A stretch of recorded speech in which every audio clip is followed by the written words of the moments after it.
नमस्कार मेरे प्यारे दोस्तों, मैं विशाल। मैं आज आपके लिए फिजिक्स के अंदर एक टॉपिक जिसका नाम है कूलाम का नियम लेकर प्रस्तुत हुआ हूँ।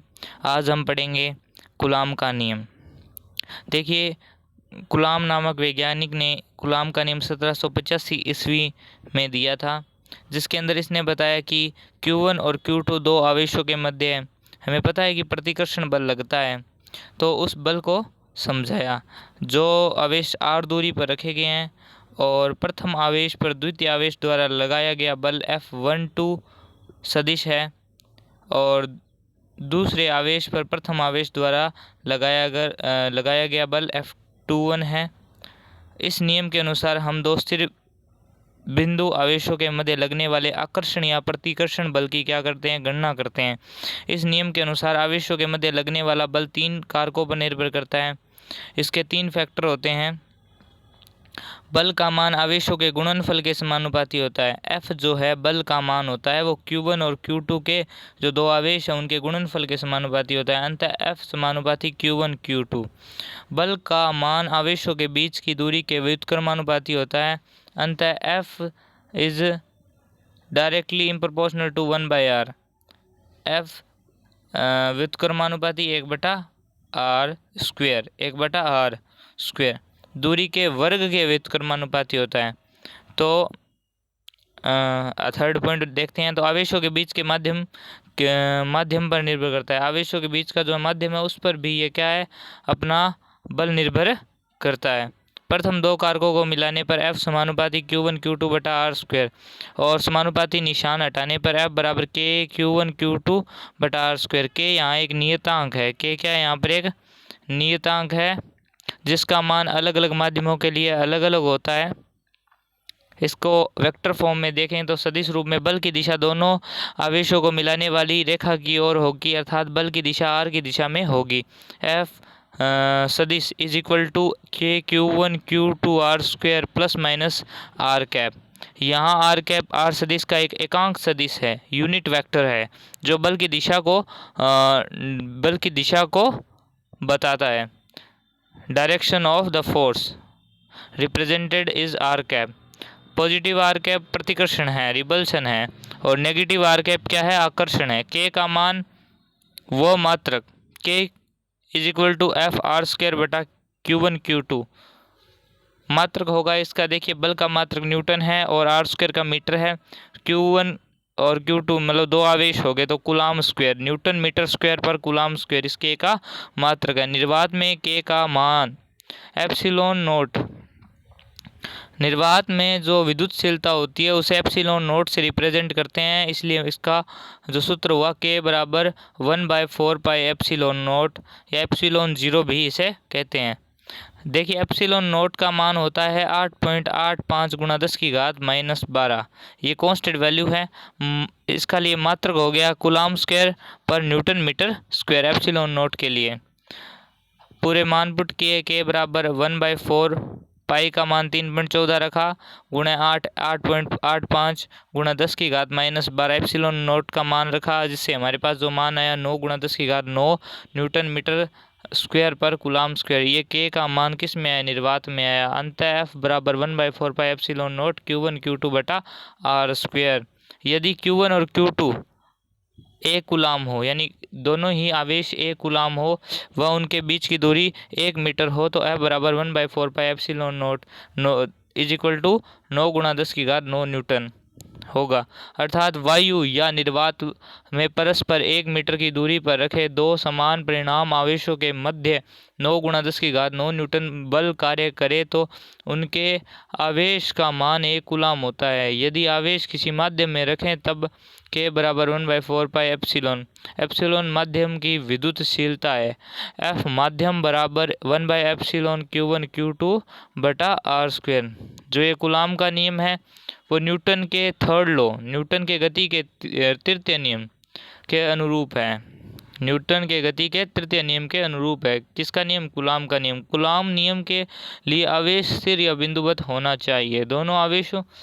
दोनों आवेशों के मध्य की दूरी जो है, नाभिकीय दूरी 10⁻⁻15 मीटर या इससे कम हो तो कूलाम का नियम नहीं लागू होता है।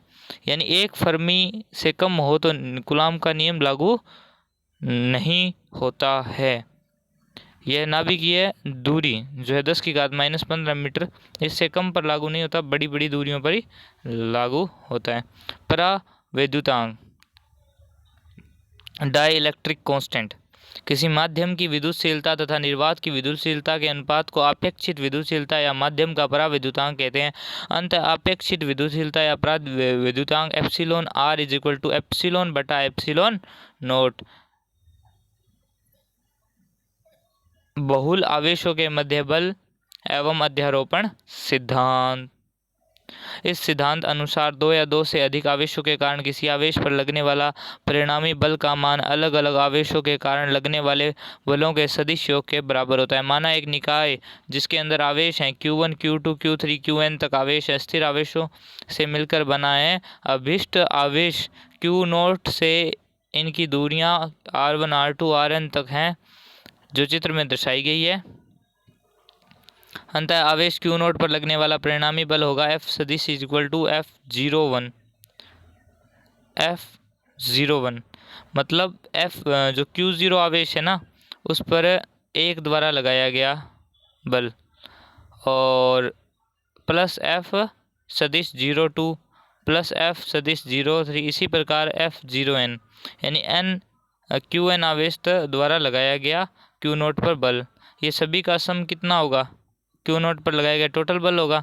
अंततः हमने लिखा F सदिश बराबर के Q0 Q1 बटा R1 की स्क्वायर और ब्रैकेट में R1 कैप प्लस के Q0 Q2 बटा R2 की स्क्वायर और ब्रैकेट के अंदर यानी मल्टीप्लाई में R2 कैप प्लस के Q0 Q3 बटा R3 की स्क्वायर ब्रैकेट में R3 की कैप प्लस इसी प्रकार जो के Q0 Qn बटा Rn की स्क्वायर ब्रैकेट में Rn कैप। अब सब में से Q0 को कॉमन लेने पर जो बचेगा, और ये जो बच रहा है वो एडिशन के अंदर है इसलिए मैंने सिग्मा ले लिया है। तो मैंने लिखा है F सदिश बराबर के Q0 sigma I is equal to 1 to n QI बटा R स्क्वेयर, मतलब RI square R cap I। यानी ये कहाँ पर बल ज्ञात हुआ? Q0 पर लगने वाला, इन आवेशों के कारण लगने वाला संपूर्ण बल ज्ञात हो गया। अब देखते हैं विद्युत क्षेत्र। किसी आवेश के चारों ओर का वह क्षेत्र जिसमें कोई दूसरा आवेश बल अनुभव करता है विद्युत क्षेत्र कहलाता है, इलेक्ट्रिक फील्ड कहलाता है। विद्युत क्षेत्र की अवधारणा सर्वप्रथम माइकल फेराडे ने दी थी। विद्युत क्षेत्र एक सदिश राशि है, this is a vector quantity. गणितीय रूप में इसे विद्युत क्षेत्र की तीव्रता के रूप में परिभाषित किया जाता है। किसी आवेश का वह क्षेत्र किसी आवेश का विद्युत क्षेत्र अनंत तक होता है। मतलब एक आवेश होता है उसका विद्युत क्षेत्र जो है अनंत तक होता है, लेकिन दूरी के साथ इसकी तीव्रता क्या जाती है? घटती जाती है। दूरी के साथ इसकी तीव्रता क्या रहती है? घटती जाती है। यानी दूरी बढ़ने पर इसकी तीव्रता क्या हो जाएगी? घट जाएगी। और पास की दूरी पर ज़्यादा होगी और दूर की दूरी पर मतलब कम हो जाएगी। विद्युत क्षेत्र की तीव्रता इसे ई इंग्लिश अल्फ़ाबेट के कैपिटल ई लेटर के कैपिटल लेटर ई से दर्शाया जाता है। ई सदिश विद्युत क्षेत्र में किसी बिंदु पर रखे गए इकाई परीक्षण धनावेश पर लगने वाला वह बल उस बिंदु पर विद्युत क्षेत्र की तीव्रता कहलाता है। यदि विद्युत क्षेत्र के किसी बिंदु पर स्थित परीक्षण आवेश Q0 पर F सदिश जो बल लगे तो उस बिंदु पर विद्युत क्षेत्र की तीव्रता होगी E सदिश बराबर F सदिश बटा Q0 सदिश। यानी Q0 सदिश पर लगने वाला बल ही क्या है? तीव्रता है। Q0 बराबर अत्यंत अल्प आवेश और E सदिश बराबर limit Q0 tends to 0 then F सदिश बटा Q0। इसका जो है मात्रक यूनिट न्यूटन पर कूलाम है, जो आपके सामने है। बल का मात्रक न्यूटन है और Q0 यानी आवेश का मात्रक कूलाम है। तो अंततः विद्युत क्षेत्र की तीव्रता का कितना मात्रक हुआ? न्यूटन पर कूलाम। 10 special points. विद्युत क्षेत्र स्रोत आवेश के द्वारा उत्पन्न किया जाता है। स्रोत आवेश ये प्लस Q स्रोत आवेश है जो कि परीक्षण आवेश Q0 पर क्या लगा रहा है? बल लगा रहा है, जिससे हमें पता चल रहा है कि भाई यहाँ पर एक आवेश विद्यमान है।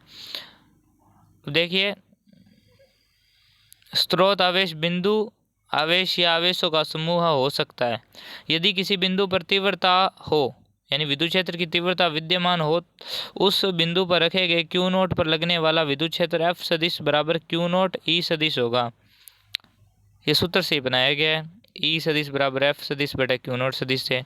यदि स्रोत आवेश पॉजिटिव हो तो किसी बिंदु पर तीव्रता स्रोत आवेश व परीक्षण आवेश को जोड़ने वाली रेखा के अनुदिश बाहर की ओर होगी, बाहर की ओर होती है।